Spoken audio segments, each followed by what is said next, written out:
2024년 6월 16일 연중 제11주일 제1독서 에제키엘 예언서의 말씀입니다.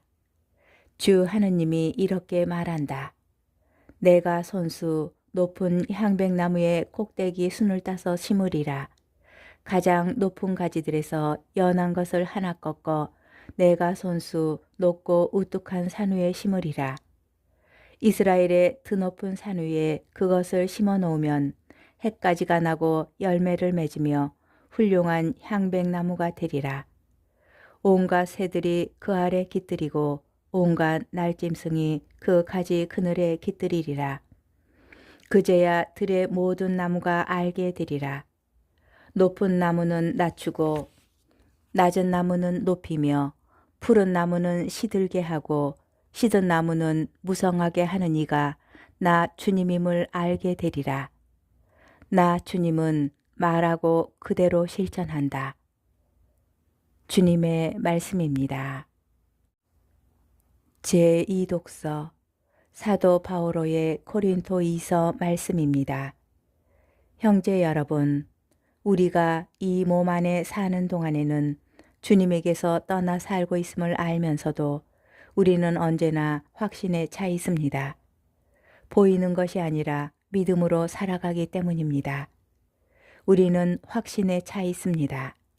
그리고 이 몸을 떠나 주님 곁에 사는 것이 낫다고 생각합니다. 그러므로 함께 살든지 떠나 살든지 우리는 주님 마음에 들고자 애를 씁니다. 우리 모두 그리스도의 심판대 앞에 나서야 합니다. 그래서 저마다 좋은 것이든 나쁜 것이든 이 몸으로 한 일에 따라 갚음을 받게 됩니다. 주님의 말씀입니다. 복음 마르코 복음 4장 26절에서 34절의 말씀입니다. 그때 예수님께서 군중에게 말씀하셨다. 하느님의 나라는 이와 같다. 어떤 사람이 땅에 씨를 뿌려 놓으면 밤에 자고 낮에 일어나고 하는 사이에 씨는 싹이 터서 자라는데 그 사람은 어떻게 그리 되는지 모른다. 땅이 저절로 열매를 맺게 하는데 처음에는 줄기가, 다음에는 이삭이 나오고 그 다음에는 이삭의 나달이 연근다.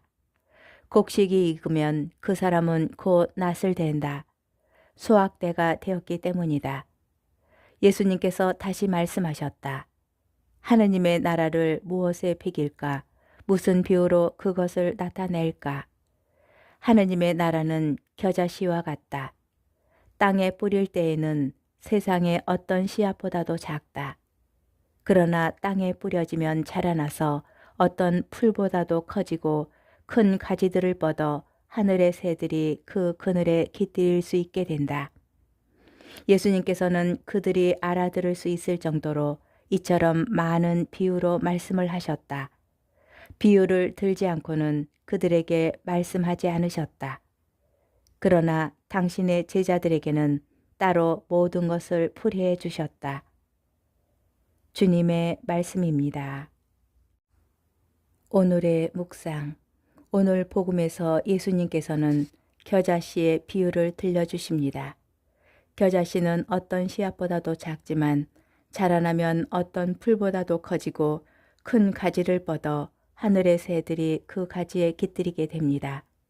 그러나 인간은 그 작은 씨가 어떻게 큰 나무가 되고 열매를 맺게 되는지 알지 못합니다.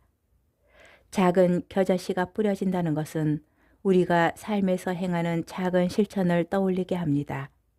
환경 보호를 위한 작은 실천, 가난한 이들을 위한 작은 자선, 이웃을 위하여 실천하는 작은 선행, 사회를 변화시키고자 참여하는 투표 등 우리가 할 수 있는 아주 작은 일들이 있습니다. 이러한 실천은 하나님 나라를 건설하는 데 크게 소용이 없어 보이지만 세상과 사회를 변화시키기에 충분한 씨앗일지도 모르겠습니다. 겨자씨가 어떻게 싹이 터서 자라고 나무가 되는지 사람들은 알지 못합니다. 우리가 하는 작은 실천들도 어떤 방식으로 자라나는지 모르지만 그 실천으로 하느님 나라가 세워지고 성장하는 것은 분명합니다. 큰 의미가 없어 보이는 작은 실천 가운데에서도 하느님의 역사가 이루어진다는 믿음을 가지고 있습니다. 우리가 하여야 할 일은 작은 씨를 뿌리는 것입니다.